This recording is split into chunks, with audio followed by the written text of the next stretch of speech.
last week, which is everybody.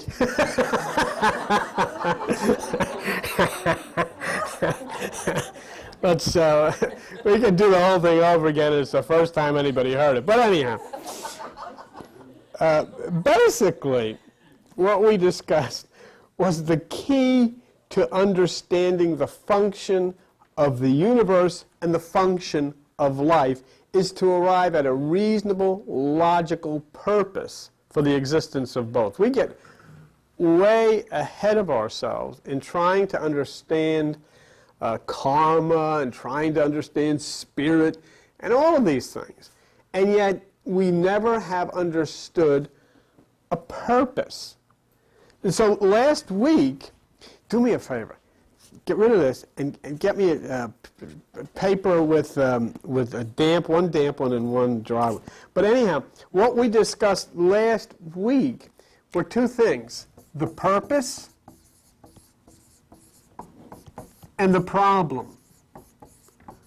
In other words, if the goal is here, like a basketball net, that's the goal.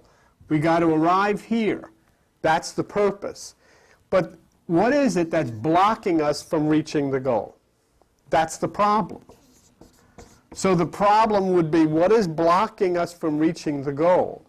The goal, say, is, well, I wouldn't even use the word joy because that's too religious sounding. Fun. They don't like that word. So that is the goal, fun. Right, fun. And so here, however, purpose is to reach fun, but there's a problem that prevents us from getting there. And of course, all the rest of the stuff is meaningless. I mean, you can talk about you should be spiritually filled, and you should do this and don't do this and don't do all these other things, and that'll make you happy. But that's not the case if the person next door to you is miserable and doesn't like you. I mean, yes. Oh. Okay. Everything in life is dependent on somebody else's behavior. I mean, you have a beautiful car, and your car is just what you need for your purposes, and it's wonderful, and it'll serve you well until some nut comes through a red light and smacks it. I mean, and that's the end of it. And you know, so it's dependent. We're dependent on other people.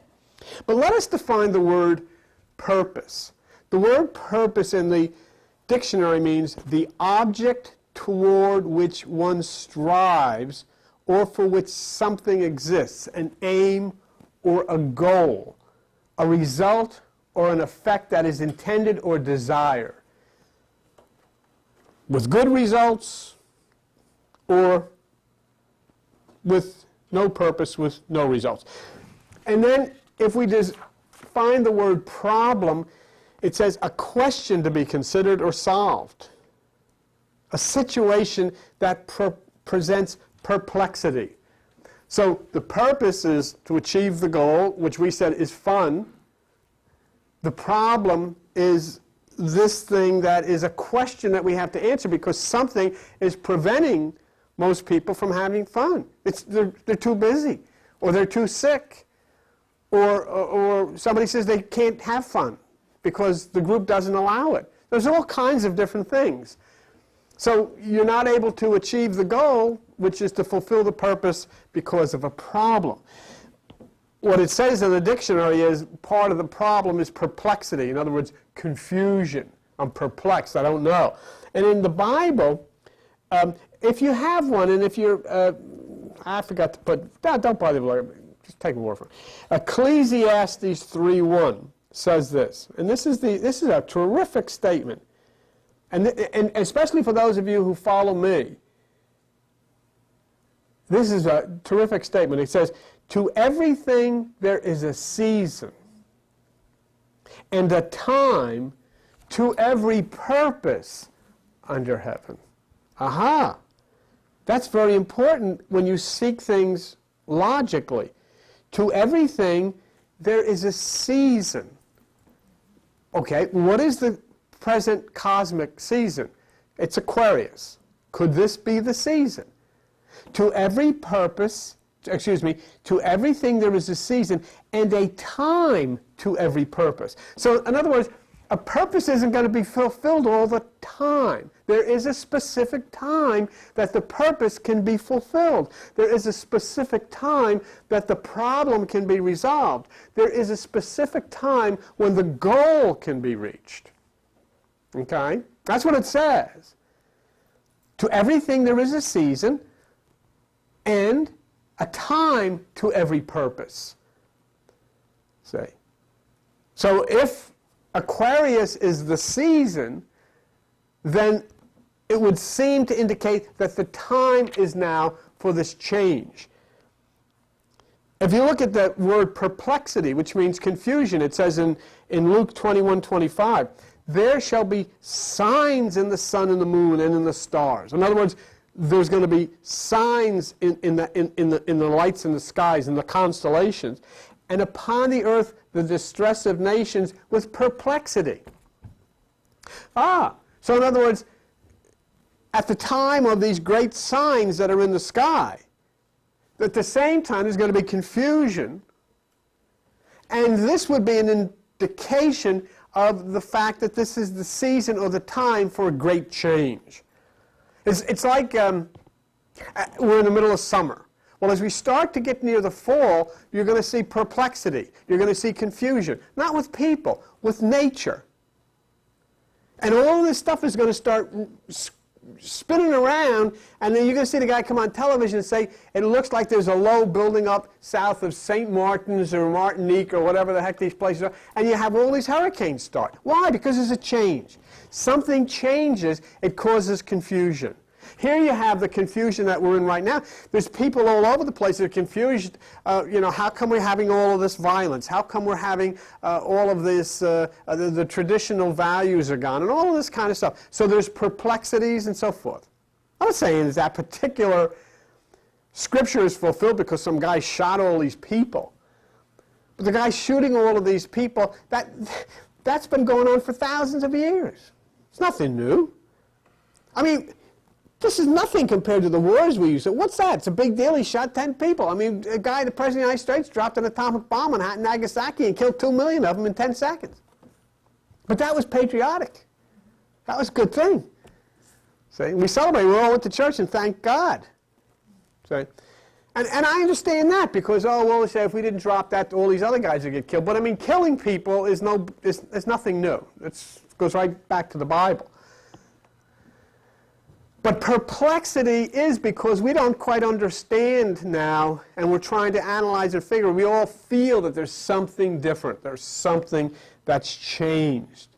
The season is a time to every purpose and the manifestation of problems, perplexities, in order to try to get to this goal of having fun.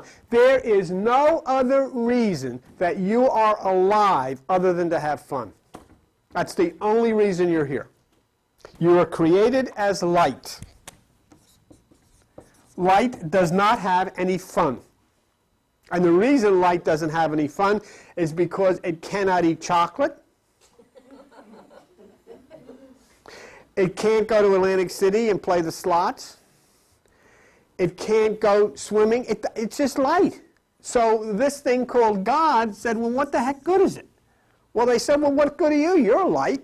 Well, I know, but he says, I can figure this out. So what he had to do is he had to make a body. He had to make a physical. Now, light can eat chocolate. And light can go to Atlantic City, and light can see a show, and light can do all this stuff, but not unless it has that. So you got two entities. You got light, you got a body. And basically now, you get into a situation here where now the goal has changed. The goal could have been for light to get to a body, but now light has a body, so now it's the goal is for what is the purpose of light having a body? What's the purpose of chocolate? What's the purpose of Atlantic City? What's the purpose of going to the movies? What's the purpose of all of the different things that we do, food and all of it? It's to have fun. Going on vacation is to have fun. All of these things is to have fun. The problem with life is we haven't figured out how to have fun. There's not enough time to have fun because we're too busy. It's like in this place here. We're too busy trying to figure out how to survive, how to, and it drains the fun out of it. So that's a problem. And then everybody dies at 85 or 90 years old or earlier. That's ridiculous. That's an infant. That's not the way people die. I mean, it's going to be 500, 200, 1,000 years. But we've screwed it all up. And we've got the genetic clock so screwed up that everybody drops dead thousands of years before they should. So the seasons and the times of the universe have an impact on light in a body being able to have fun, being able, to survive. Constellations, planets, novas, there should be signs in the sun and the moon and the stars. And that's consistent with Genesis. The very first page of the Bible, Genesis 1:14, says, "Let there be lights in the heavens to divide the night, and let them be for signs." Let them be for signs. I can't understand this. It's on the very first page of the book, which tells everybody very specifically that if you want to see what the signs are as to what's going on, it's going to be up in the sky. And that's the one thing that religion says is evil. Don't look at that. So I don't even consider anything those people say. I don't even consider it seriously. To me, that is no different than having a tour guide in Disneyland.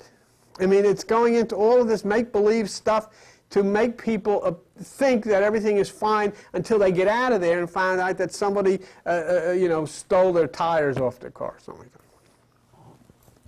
So if the purpose of creation is to be fulfilled, the problems or the perplexities will have to be overcome. And the scriptures seem clear that the signs of the times when these things will be corrected will be shown by the constellations, planets. So now, if we want to have fun, what is the definition of the word fun? A source of enjoyment, amusement, or pleasure. Pleasure. To be born. For light to have a body, to be born into the sky, onto the earth, into the water, and all of the different things should be pleasure. It should be heaven. But unfortunately, as you know, for so many, it's hell for a wide variety of reasons. It's no fun. God, who is light, and that's what the Bible said, God is light, right? Made us in his image, or her image. We are made in the image of light. That's what we are. We are light. But for light to experience pleasure, it must have a physical body. Fine. So God created the body to be equally as important as the light, because the two must operate together, or else it's no good. If you don't have light, the body is like a balloon with no air in it. It goes, and it goes. If you don't have a body, where's light? What good is it? What's it going to do? Go as a wave. Where? For what? Now, what did we determine last week was the catalyst that interfered with light's ability inside of a body to have pleasure. Light now has a body, but it must have pleasure. But what is it that interferes? The problem, perplexity, we understand. But what is the catalyst here that has caused the problem? There's a word, and the word is desire. Desire. Okay. And what is the word desire? How do you define that in the dictionary? To wish or long for. Nothing wrong with that. When you wish upon a star. That's nice. To want something, that's nice. I would like to have peace. Or I would like to have a new car. There's nothing with it. But the synonyms for desire are to covet. I want what she's got. Why do I have to live like that and she's living like that? There's another word, to crave. I spend my entire time, and I am going to have this, I am going to get this, I am going to do this. The central meaning is a strong longing for, to covet, to crave. So now we start to see the problem, or the perplexity that interferes with the purpose. To covet means you want what I have. I want what you have. And to crave means nothing is going to get in your way of getting what you want. Even if somebody has to get hurt. even if somebody has to die. And that's the way we operate. If the system shows you new cars and new houses and new clothes, their purpose is to instill in you a craving for these things. They want you to crave. When they put the things on the television for the little kids to look at, they want the little kids to crave to have these things until they drive you nuts until they get them. That's the system. That's the way it works. We do it at Christmas time, and it's not that far away. And the little kids are going to sit there, and you're going to hear them, I want this, I got to have this, I want that, and I want this. And they're part of us. It's the way we are. So in order to fulfill your purpose, you've got to overcome a perplexity. I want this car, I want this house, and now the point is, how do you get the money? Go down to Atlantic City, and you'll see the people, and they go into the casinos, and they play, and they lose, which is what you're supposed to. That's the way it works down there. But then they come out, and they go to the Mac. You see them at the Mac machine, and they got the card in there, and the money comes pouring out. They got to pay that at 30 or 40% interest, whatever the heck it is, and it creates this terrible thing. Now the guy's got to get another job, or he's got to go out and rob a bank, or do something to pay. So, Jesus. So you become stressed, you become sick, you may steal. A perfectly normal person may rob a bank. A nice person. But he's got to rob the bank. I mean, he has to. He's got to pay Vito. He's got to Oh. But if you steal, you have now affected somebody else's life in a negative way, right?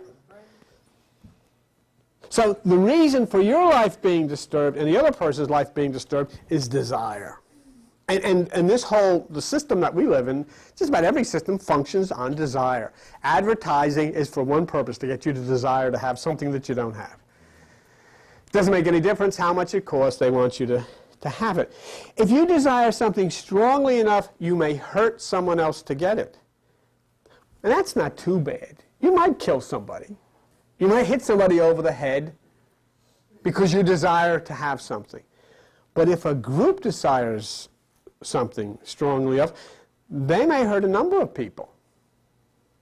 And if a country desires something strongly enough, they will hurt or kill thousands or even millions of people. It all depends on the level of the desire, say. So the purpose for life to experience pleasure is disturbed by desire. Now let's go to religion.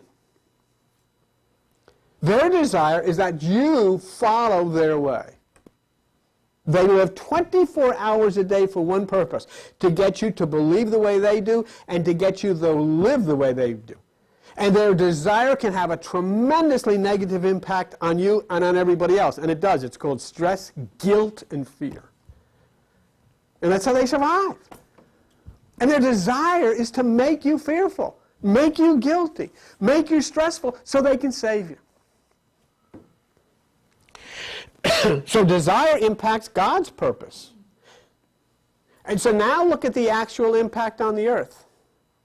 You have wars, you have all kinds of violence, you have rape, you have a woman who's minding her own business, but some guy lurking in the corner's got a desire. Bang, he doesn't care.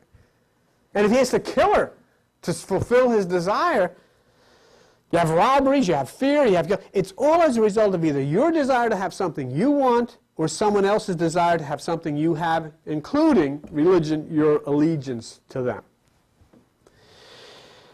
So if we're going to solve this problem, you have to change your desires, and others have to change their desires. Religion would have to change their desires of having you join them and follow their path. This will not happen.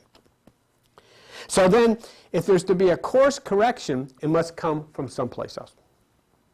Somebody, something has to correct the course so that this particular wall can be circumvented. Or someone a long time ago in a family tree did something or took something that upset the genetic strand. This was then passed down from generation to generation to generation, and it winds up into a person who is afflicted with a grave disease. It becomes that person's hell, and that person had absolutely nothing whatsoever to do with getting it. So, when you think about our Heavenly Father, what's that all about? That person is desperately sick and suffering terribly over something that he or she had nothing whatsoever to do with. Is it fair? The purpose of pleasure and joy is disturbed or destroyed by the actions of someone a long time ago who you don't even know? Who was this person that introduced this genetic mutant into the bloodstream of your family? Who was this person? We don't even know who it was or where. And yet you're carrying it around with you. Haven't you ever considered that when you were a little kid when they told you about Adam and Eve? Didn't you used to say, well, why should everybody suffer because of what they did? I mean, that's original sin. I had nothing to do with that. We're going to get mad at me because these two people went around with no clothes on, screwed up in a garden somewhere? That doesn't make any sense. What is the name of the book in which that is written? Genesis. Genes. It is genetics. You suffer because of the activities of people long ago you never knew. It is called genetics, and you know it better today as DNA.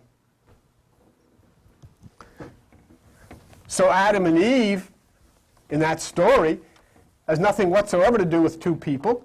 Even common sense would tell you that. What are two people doing with English names in a primordial forest somewhere? What is it? It's Genesis. What is it? It's genes. It's genetic. It's the book of genetics, and it's talking about a disruption of the DNA strand that is then subjects the world to hell and all of this thing. It is the fall, all right, but it's genetics. So we started this by understanding that our initial existence is as light. God is light. We are made in God's image. But if all we are light to experience pleasure, we must have a body. So we have two entities. You have body and you have light. That's a fact. You used to call it spirit. But now you've matured and you know there's no such thing. This is magnetism. This is light. This is electricity. This is what, you are. How is the purpose for the body changed? Desire? Yes, it does. So a change in consciousness is required there, but we also have genetics. In other words, something changes the DNA of the body that comes from someone else. You have some scuzzy character who is part of your family tree who screwed up the whole DNA and introduced all of this stuff into your genetics that is passed down.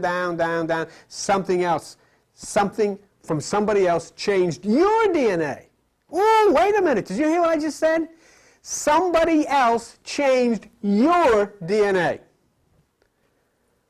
Then you don't even know who that person is.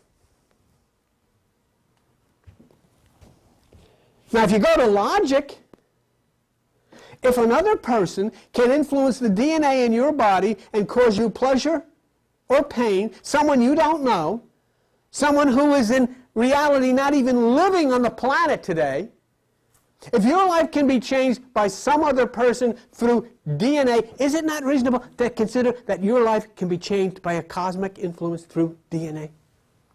I mean, is it unreasonable if your life has already been changed by somebody else's DNA? Can't your life now, can't the course be changed by somebody else's DNA? A higher DNA? Why not? It's so logical. Jeremy Narby told us of the shamans in the Amazon jungle. Didn't he? He said external DNA entered their body and provided their DNA with a message of healing. In other words, the message of DNA came through the shaman, and the shaman passed it on to the people. Right? So let's look at that for just a second. You can't even get this off of here. What is this? All right. Let's look at this for a second. Here we have DNA plant. Here we have shaman. DNA from the plant comes into the shaman. The shaman passes this on to the people, and we have healing. Is that the way it works? That's exactly the way it worked. And that's what one of this leading anthropologist from Stanford University told us. DNA from the plant spoke to the shaman spoke to the people, and the healing took place. Now, let's define the word shaman. A shaman, according to the dictionary, is a member of certain tribal societies who acts as a medium between the visible and the invisible world, who practices magic for purposes of healing. Well, they say, call it magic. So he gets in between the visible and the invisible for what purpose? Healing. That's what a shaman does. Now, he doesn't have a degree from Stanford University. He's in the jungle. He's without pants. But he's in the jungle. But nonetheless, he does this. So we have a tribe in the jungle. And what about your tribe? What's your tribe? You have a tribe. Oh, I'm a Christian. I'm an American. I'm a European. Whatever you are. You have a tribe. And in your tribe, you have people who go between us and the invisible world. And they study the invisible world for the purpose of healing.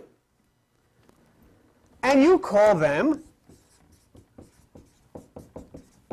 scientists. They do the same thing. They see things that aren't there. In order to understand ways that you can be healed and your life can be bettered. Things can be better. Now, according to Narby, it was external DNA who told the shaman scientists about the molecular properties of plants. It didn't just say, take that and that. It said, no, the molecular properties here are this, the molecular properties here are that. When you involve these two molecular properties, then you will introduce them into the molecular properties of the body, and they will then attack the molecular properties of the disease. They knew all this. See? So they were the shaman scientists, basically, of the Amazon jungle. So it was external DNA who told the scientists of the Amazon jungle how to heal. Now I'm going to provide you with number 121 of the stuff that we give out, okay? And this is what it's going to do. And why I want you to have documentation about this. Because I told you a few weeks ago, just listen to me. I told you a few weeks ago, didn't I? When we talked about Dr. Narby, and we talked about DNA, what did I say and what did we talk about? And the fact was that the problem in such diseases like AIDS and cancer and so forth is that in the DNA strand, there's a switch that's turned on that should be off. And you can treat cancer by all of these types of drugs and everything that kill the cells multiplying, but there's nothing to stop more cells from multiplying because the switch is off. What I'm going to give you today is something extremely important for you because you now are with me on the basis of understanding this before it actually hits the papers. This is in the Associated Press. The date is Friday, July the 30th. Researchers for the first time have created a cancerous human cell by genetically altering a normal one. An important step toward developing drugs that will wipe out cancer. Until now, they've been fumbling in the dark. They aren't sure which combinations of flaws cause the many types of cancer, nor do they know precisely which drugs repair which faulty genes.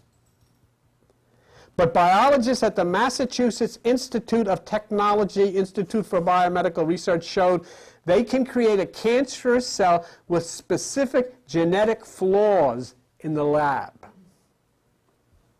Now, the next step is trying to find drugs that correct those errors. Moish Yaniv, a cancer researcher at Francis Pasteur Institute, called this work a landmark. Now listen to this. And you were here a couple weeks ago. A few weeks ago we talked about this. Weinberg's research is part of a relatively new approach to treating cancer. Scientists believe that attacking the underlying genetic flaw would not only be more effective, but would also spare patients the side effects caused by today's chemotherapy, which attack cancerous cells, but also healthy ones. This research has helped pave the way for Herceptin, a government-approved drug that targets genetic flaws that cause breast cancers. Genes are the blueprints that tell a cell when to divide and when to die. Often when a gene turns bad, it triggers uncontrolled growth. But genes called tumor suppressors step in to stop it. It's when these tumor suppressors also turn bad that tumors develop. And then on the second page, which you don't have, there's a thing that says the cell is very much like a black box. We've rubbed away some of the outside, but the middle is still unclear, said Bill Horn, a clinical oncologist in MIT. Now, the point here is that you talk about Aquarius, you talk about enlightenment, you talk about understanding. Yes, science is about ready to throw the switch that will turn off cancer. It will make cancer impossible. Now, if the shaman scientist was told by the plant, what I'm asking is who told the scientist shaman? Who told the scientist shaman? Who told our scientist how to do this? If external DNA told the shamans how to do that, who told our scientists how to do that? You want to hand these out? That would be 121. Yes. Okay. So we have two different things here. In one instance, we have the scientist shaman receiving information that has developed over a long period of time. That's what you want to just move out to that. That's it. Over a long period of time, and it now has him beginning to open up the complex coded message of DNA to eliminate cancer and AIDS. You see, this is where it's coming from. Of all the years that they've treated cancer, of all the years they've been trying to treat AIDS, now they've come to the realization that where they've got to go is to Genesis. They've got to turn the switch off. Somebody turned the switch on. That's the original sin. Was it Adam and Eve who turned the switch on? Somebody turned the switch on. Thousands or maybe millions of years ago, somebody turned the switch on. Now they've learned the switch is on, the switch has got to be turned off. But what I am telling you today is that they've learned this because of the angles of light, which we call Aquarius, which is enlightenment, which is understanding. In other words, it is cosmic DNA that told them they've got to go for the switch in the same way that it was cosmic DNA that told the shaman you've got to go for the plant. Yes?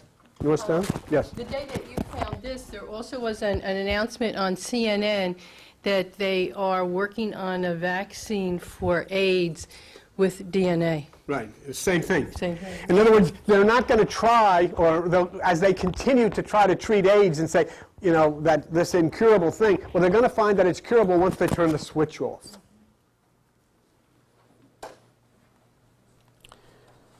See, of course, these scientists who are now about ready to cure cancer didn't ingest anything. They didn't have to drink a plant.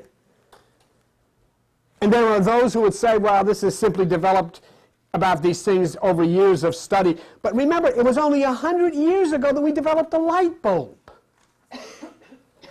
So something happened that was very quick. I mean, come on, you've gone for thousands of years of people having cancer and all of these things, and now all of a sudden, they've gotten to the very core of the problem. They're very close to turning off the switch that allows cells to divide. You see, here are the cell. And now they're all dividing and they're all splitting apart because the switch is on. And now they're very close to finding the switch and they turn the switch off and it all stops. Because somebody turned the switch on. Did you ever go and you go up and say, who the heck left the light on? Or I'll say to here, who put the air conditioner down to 50 degrees? Who was the last one that touched the air conditioner? Well, it's the same thing. Who's the one that touched the switch that caused cancer? Nobody even knew there was such a switch. What happened 100 years ago when we discovered the light bulb that began to change our thought patterns about things and provided us with an understanding in the same way that the shamans are provided with an understanding, and there's one word, and the word is called Aquarius. Remember what we said in the beginning of this? Why now are they learning about the switch in the DNA to cure cancer and all of these things? Because to everything there is a season and a time to every purpose. It can only happen when the time is right. The hurricane can only happen when the time is right. The tornado can only happen when the heat and the cold and all of these things. The healing can only happen. It's nature. The season is the age of Aquarius, which we began to feel the first touches of 100 years ago. And what was it that was going to happen in Aquarius that would make a difference? The angles of light would change. Magnetism that hit the earth would change in a very special way. And what was going to happen? We were going to pass over from the place of darkness to the place of light. Now, even the very Bible that you have is very specific, because they say in this myth, Jesus, where will the Passover? How will we know? When will this Passover take place? And he looked at them, and in Luke 22:10, he said, when you enter the city, you'll meet a man bearing a pitcher of water. Follow him into the house. The water bearer, the house of Aquarius. And what will happen when we see him? You'll pass over. And what is happening now? All of this, all of a sudden, and you know, you sat here with me a few weeks ago and we talked about it. Now it's in the Associated Press. Are they putting it out because I talked about it? Obviously not. But did I know this stuff? No. Let me read you, and I know you've been patient with me, give me a few minutes. Let me read you from a book called Astrology, History, Symbols, and Signs by a French person named Solange Nigelet. It is not surprising, now listen to Albert, Science, the Shamans, all that. Listen, it is not, this is an old book. It is not surprising that many Aquarians have been brilliant scientists or inventors. Galileo and Darwin permitted us to envision a different order in our world. Aquarians tend to have scientific inclinations. Their quest for the ideal can also lead to mysticism. This is it. John Jocelyn, who wrote Meditation on the Signs of the Zodiac, was a Christian teacher, and he said this, speaking of Aquarius, the man who bears a water pitcher of which flows the water that revitalizes the earth, dried up for want of the spirit of truth. Highly evolved souls responding to the mighty mood of Aquarius become conscious of the spirit in the earth, the energy, the shaman. The purpose of Aquarius is fittingly pictured by the symbol of a man pouring water out of an urn upon the earth. This is no ordinary water, says Jocelyn, but the new Christ, etheric, vivifying spiritual force. Of course, we know that. It's electromagnetic force of light. And let me read you one more. A book called Towards Aquarius by Vera Reed, which sums this up beautifully. Listen to this. This one you ought to write down. In the age of the fixed air sign of Aquarius, a concentration of mental power will make spiritual perception a factual reality. Now, it might be a little difficult to understand, but I love that. You know what she said by that? It means what you perceived as spirit, you now understand as magnetism. What you previously felt was God speaking to you, you now understand as DNA to DNA. And she goes on and she says this, traditionally, the age of Aquarius is the age of enlightenment, the emergence of the human mind from the darkness of ignorance to the light of truth. That is the culmination of a slow process. And you're seeing how scientists now are busting out all over the place, not only in discovering the DNA that is defective and that has to be changed, but discovering the astronomers, discovering the planets that are aligned. Listen. And she says,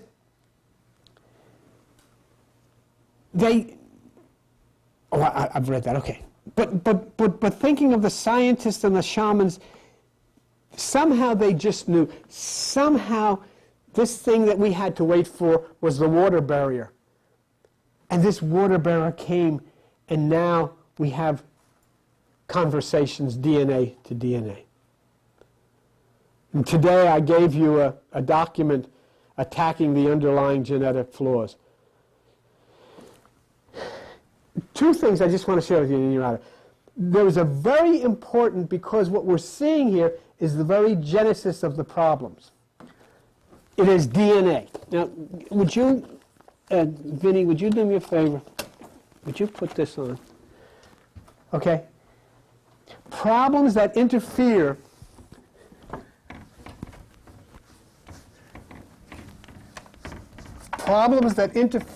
with the purpose of life.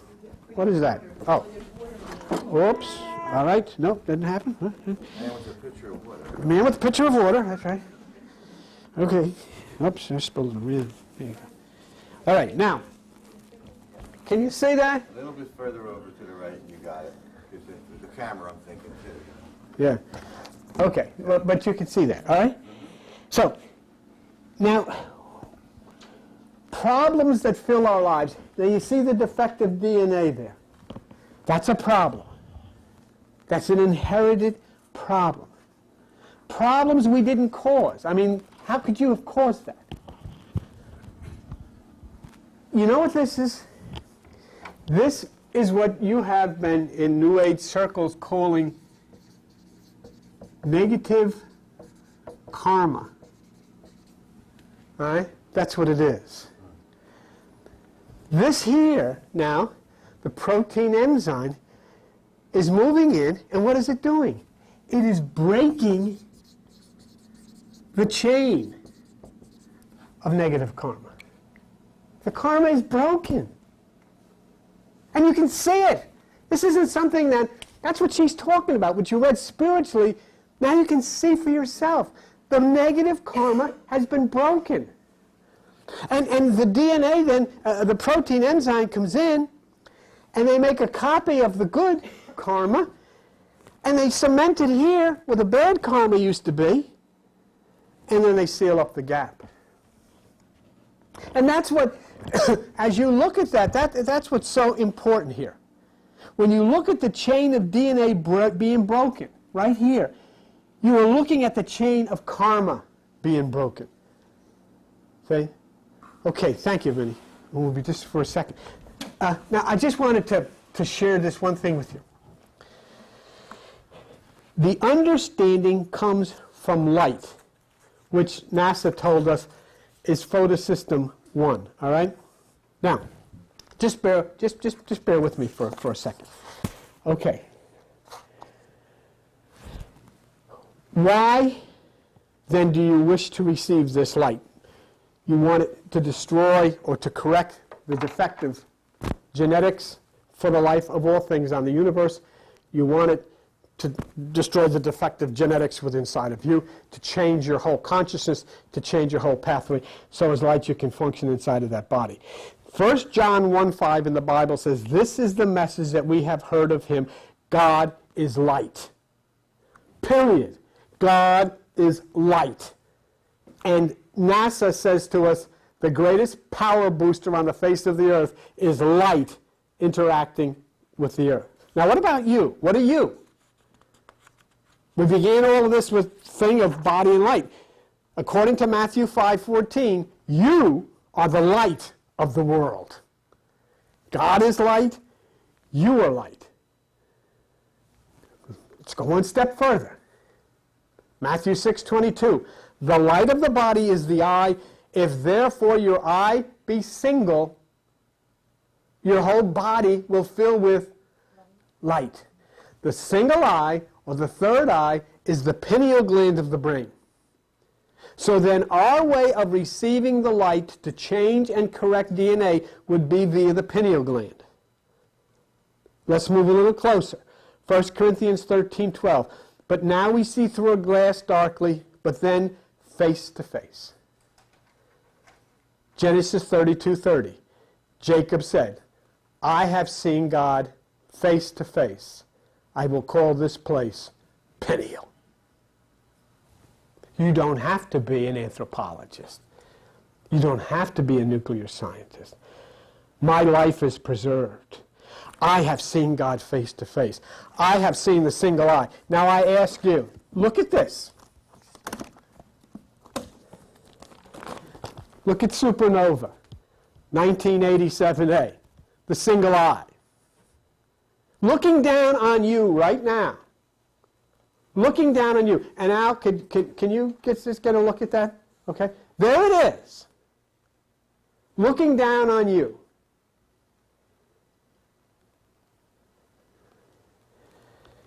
Did you get it? Okay. Now, just before you walk out of this place, just let me put you with this.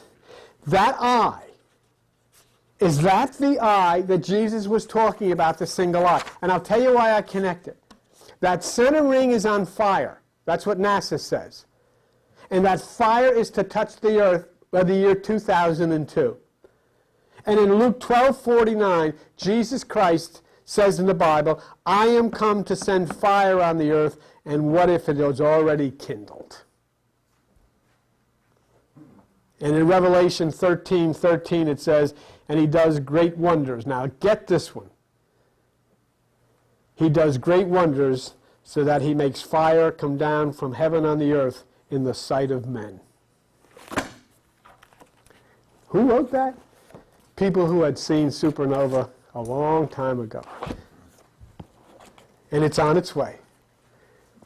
So we have we've touched a lot of interesting things, and we've come to the point here of understanding our purpose. We've come to the point of understanding what is our problem, and we've come to the point of understanding how to correct the problem. Now the point is, finally, that if this happens for you, it's totally up to you. You have to do that. Okay? You have to correct the problem. That's up to you totally. Nobody can do it for you.